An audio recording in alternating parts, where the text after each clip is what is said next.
La ciutat acull la primera edició del China at Barcelona Summit, una plataforma per mostrar als inversors xinesos les oportunitats de negoci de Barcelona com a porta d'entrada a Europa.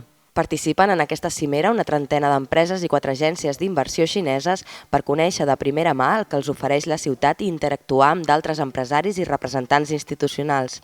El nostre compromís amb Xina és ferm i que més enllà de les bones intencions estem en el moment clau de fer un pas més enllà i de dotar de major contingut les nostres relacions. Barcelona i la Xina ja hem fet passos junts, però ara hem de fer un pas més important, un pas decisiu, un pas de futur.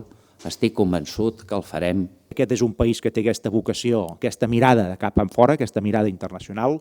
Crec que això per qualsevol inversor estranger també és clau. Les portes d'aquest país estan obertes, que tenim aquesta tradició d'acollida, de recepció, que tenim una mentalitat econòmica, que som gent amb una mentalitat també oberta i amb ganes de projectar-nos internacionalment i que tots aquests atractius els posem a la seva disposició.